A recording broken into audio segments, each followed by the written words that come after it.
Hello good morning. हमने previous lecture में मैंने जस्ट आपको एक इंट्रोडक्शन दिया था कि हम लोग क्या क्या कवर करेंगे, जिसमें मैंने आपको बताया था कि हम लोग basic concept of engineering mechanics cover करेंगे। उसमें फिर force system and classification cover करेंगे। उसके बाद हम momentum of force and Varignon theorem cover करेंगे। फिर चौथा टॉपिक हम क्या कवर करेंगे, equilibrium of coplanar forces and free body diagram. पाँचवा टॉपिक हम क्या कवर करेंगे, determination of support and reaction. छठवां टॉपिक हम क्या कवर करेंगे, फ्रिक्शन।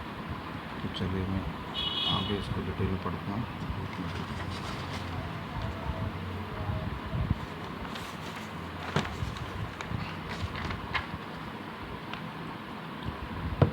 तो हमारा इसमें पहला टॉपिक क्या था, हमारा basic concept of engineering mechanics. तो पहले तो हम इसकी डेफिनेशन को पढ़ते हैं। क्या है engineering mechanics? Is that branch of science which deals with the behavior of the body when the body is at rest or motion। और इसको हम दो कैटेगरी में डिवाइड करते हैं, स्टैटिक्स एंड डायनेमिक्स। तो मैं इसको आपको एक सिंपल से फिगर में समझाता हूँ। लेट सपोज हमने एक बॉडी को कंसीडर करा है जिसका मास हमारा एम है और ये स्टेशनरी। इस पर हमारा क्या फोर्स लगेगा, रिएक्शन। यहाँ से सपोज करिए मैंने एक पी फोर्स अप्लाइड करा, तो ये बॉडी तब तक मूव नहीं करेगी जब तक value of P greater than R नहीं होगी। अगर value of P is less than और इक्वल टू आर रहेगी तो ये हमारी कौन सी कंडीशन होगी, स्टैटिक्स। वहीं दूसरी कंडीशन हम ले लेते हैं। लेट सपोज ये बॉडी हमारी एम है, यहाँ पर मैंने फोर्स पी अप्लाई करा, यहाँ पर ये रिएक्शन आर लग रहा है। अब suppose that P is greater than R, then body will be accelerate, then it is called which condition, dynamic। Okay, statics and dynamics. तो यही चीज़ ये डेफिनेशन में ही होगा कि engineering mechanics that branch of science which deals with the behaviour of the body when the body is at rest और motion. वही मैंने यहाँ पर इसको डिवाइड कर दिया, statics when the body is at rest, dynamics when the body is in motion. अब इसको फ्लो चार्ट में हम लोग थोड़ा डिस्कस कर लेते हैं। इंजीनियरिंग मैकेनिक्स में मैंने दो पार्ट में डिवाइड करा है, statics when the body at rest, dynamics when the body in motion. अब डायनामिक्स को मैंने दो पार्ट में डिवाइड करा है, काइनेटिक्स एंड काइनेमैटिक्स। काइनेमैटिक्स में क्या होता है, जो हमारा फोर्स अप्लाइड हो रहा था उसको हम कंसीडर नहीं करते हैं अगर उसमें मोशन क्रिएट होता है। काइनेटिक्स में उसी फोर्स को हम कंसीडर करते हैं जो उसमें मोशन क्रिएट कर रहा है स्टेशनरी बॉडी में। अब जैसे कि मैंने आपको डायग्राम बताया था कि स्टैटिक्स का मतलब होता है हमारा कि जो हमने फोर्स अप्लाइड करा है वो इक्वल टू वेट होगा या फिर उससे लेस देन होगा। तो यही चीज़ ने बोल रखा है, static deal with the equilibrium of bodies at rest, where is the dynamics क्या होता है, जो हमारा force greater than its reaction of the body और weight of the body then the body and the force cause them. हमारा इस scalar and vector quantity. Vector quantities क्या होती हैं, जिसमें हमारा डायरेक्शन एंड मैग्नीट्यूड दोनों ही होता है। A quantity which is completely specified its magnitude and direction is known as vector quantity. Vector quantity के एग्जांपल क्या होते हैं, हमारा velocity, acceleration, force and momentum. वहीं पर हम अब वेक्टर क्वांटिटी का रिप्रेजेंटेशन हम कैसे करते हैं, एक्चुअली वेक्टर क्वांटिटी का हम रिप्रेजेंटेशन सिंपली करते हैं। लेट सपोज हमारा ए टू बी एक वेक्टर है, तो हम उसका रिप्रेजेंटेशन कैसे करेंगे, ए बी, और उसके ऊपर हम एरो लगा देंगे। एरो हमारी क्या शो करता है, ए बी का डायरेक्शन। ठीक है, the length of the straight line A B represent the magnitude. जो इसकी लेंथ होगी वो उसका मैग्नीट्यूड होगा, किस डायरेक्शन में होगा ना, ये हमारा एरो उसका represent the direction of the vector. अब स्केलर क्वांटिटी की बात करते हैं हम लोग। स्केलर क्वांटिटी क्या होती है, स्केलर क्वांटिटी में हमारा सिर्फ ओनली मैग्नीट्यूड होता है, उसमें डायरेक्शन नहीं होता है। उसके एग्जांपल क्या होते हैं, mass, length, time and temperature, free, force and fix vector. अब वेक्टर को हमने तीन कैटेगरी में डिवाइड करा है, free, force and fix vector. Free vector क्या होते हैं, जिनका इनिशियल पॉइंट फिक्स नहीं होता है but they will be parallel to each other. The vector which can move parallel to its position anywhere in the space provide its magnitude, direction and sense remain the same, are as free vector. देखिए वाला vector ये कहीं भी move कर रहा है लेकिन क्या है, ये पैरेलल में मूव कर रहा है, इसको फ्री वेक्टर। अब फिक्स वेक्टर क्या होता है, फ्री वेक्टर में क्या उसका इनिशियल पॉइंट फिक्स नहीं था। फिक्स वेक्टर हमने क्या करा, उसका इनिशियल पॉइंट फिक्स कर दिया था। Vector whose initial point is fixed is known as fix vector. ये इसका इनिशियल पॉइंट है, इसको हमने फिक्स कर दिया। हमारा बी वेक्टर क्या कहलाएगा, फिक्स वेक्टर। फोर्स वेक्टर क्या होगा, a vector which can be applied anywhere along the line of action. अब देखिए हमारा वेक्टर यहाँ पर अप्लाई हो, तो इसका लाइन ऑफ एक्शन क्या होगा, ये अब मैंने इस वेक्टर को यहाँ से यहाँ पर शिफ्ट कर दिया, तो ये हमारा क्या वो कहलाएगा, फोर्स वेक्टर। मतलब वो लाइन ऑफ एक्शन पर हम उसको कहीं भी शिफ्ट कर सकते हैं, इसमें आगे चल के यहाँ पर भी शिफ्ट कर सकते हैं, तो उसका लाइन ऑफ एक्शन सेम होना चाहिए, उसको हम बोलते हैं फोर्स वेक्टर।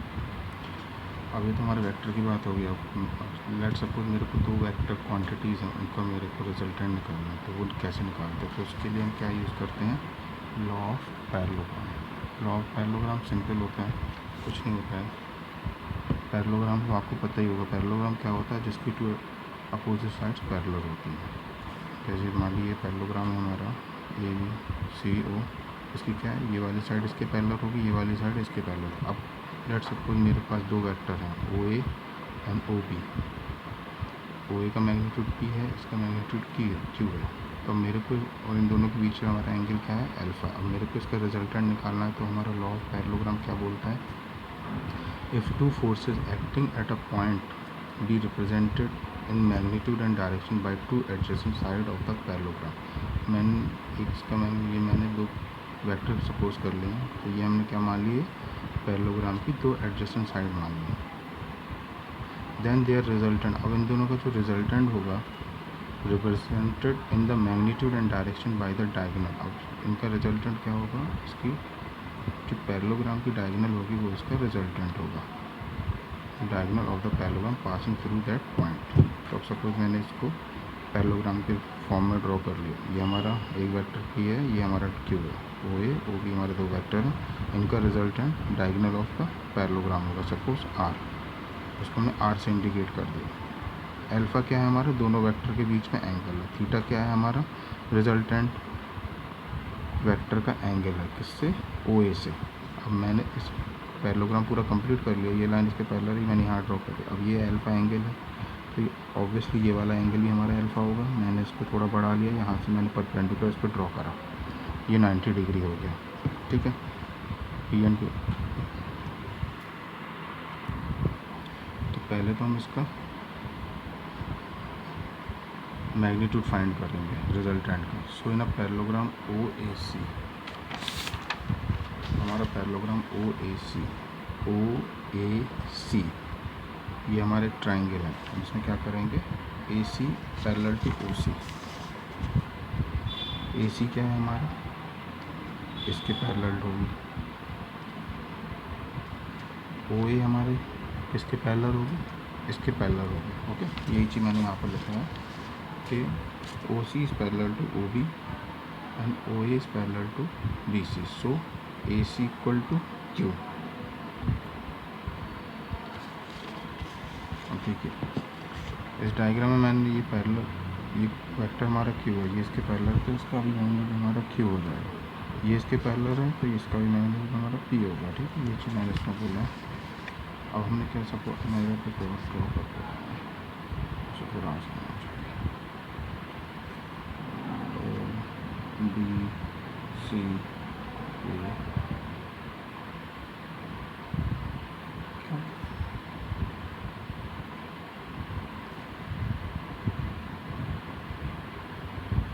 ट्रायंगल हो गया मेरा, ये रिजल्टेंट हो गया, इसका मैग्नीट्यूड क्यू हो गया, ये भी क्यू हो गया, इसका मैग्नीट्यूड क्यू पता है, तो ये क्यू हो गया।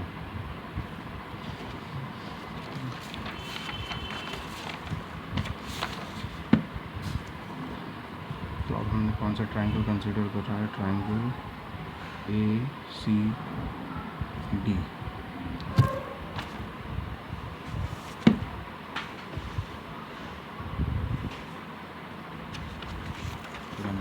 कंसीडर करें तो हमने इसमें क्या लगा, कॉस अल्फ़ा। कॉस अल्फ़ा हमारा क्या होता है, बेस अपॉन हाइपोटेनस। बेस क्या है हमारा इसका, ए डी हाइपोटेनस क्या है, ए C, equal to A D की वैल्यू कितनी आ गई, इसकी वैल्यू मैंने फाइंड करी, इसकी वैल्यू तो मेरे को पता है पी है, उसकी वैल्यू मेरे को फाइंड करना है। तो ए डी इक्वल टू क्या, ए सी कॉस अल्फ़ा और क्यू कॉस अल्फ़ा, क्योंकि ए सी की वैल्यू क्या है हमारी, क्यू है, तो सिमिलरली हम सी डी को भी फाइंड करेंगे, तो सी डी हमारा क्या हो जाएगा, ए सी साइन अल्फा और क्यू साइन अल्फा। अब इन ट्राइंगल ओ सी डी अभी हमारा इस पर एंगल कितना है, थीटा। अब और ये राइट एंगल ट्राइंगल है, तो हम इसको पाइथागोरस थ्योरम लगाएंगे तो क्या हो जाएगा, ओ सी का square equal to C D का स्क्वायर प्लस ओ डी का स्क्वायर। तो as we know O C equal to क्या है इसमें, ओ सी इक्वल टू क्या रिजल्टेंट है, ओ डी क्या है हमारा, P plus O A plus A D. O A की वैल्यू क्या है, पी, ए डी की वैल्यू क्या है, ये है हमारा Q cos alpha. Same as हम डी सी निकालेंगे, डी सी इक्वल टू क्या है, क्यू साइन अल्फा। ये वैल्यू हम सारी इस इक्वेशन में पुट कर देंगे। O C equal to R है, आर का square, C D equal to क्या है, सी डी क्या है, क्यू साइन अल्फा का whole square plus O D square, P plus Q cos alpha का होल स्क्वायर। इसको हम इक्वेशन को खोल देंगे, सॉल्व करेंगे, क्यू यहाँ पर कॉमन ले लेंगे तो Q sine square alpha plus cos square alpha लेंगे। Sine square alpha plus cos square alpha क्या होता है हमारा, 1 होता है। तो ये हमारा क्या हो जाएगा, Q square plus P square plus 2p Q cos alpha. R equal to क्या हो जाएगा, हम इसका अंडर रूट ले लेंगे, P square plus Q square plus 2p Q cos alpha. तो हमारा आर क्या है, रिजल्टेंट, उसका हमने क्या फाइंड करा अभी, मैग्नीट्यूड। अब हम इसका क्या फाइंड करेंगे, डायरेक्शन। अब डायरेक्शन फाइंड करेंगे। तो जैसे हम लोग ने देखा था कि थीटा क्या था, उसने ओ A angle, O A vector से उसने थीटा एंगल को हमारा सपोज हमने रिजल्टेंट था, तो हमें रिजल्टेंट का डायरेक्शन फाइंड करना है। तो let theta be the angle made by the resultant with O A vector से। Then in triangle O C D tan theta क्या हो जाएगा, टेन थीटा हमारा क्या होता है, परपेंडिकुलर अपॉन बेस। परपेंडिकुलर क्या है हमारा, Q sine alpha divide by base O P plus Q cos alpha. तो पी प्लस क्यू ऐसा, तो टेन थीटा इक्वल टू क्या हो जाएगा, tan inverse of Q sine alpha divide by P plus Q. ये हमारे सेकंड है। अब लामीज थ्योरम क्या होता है,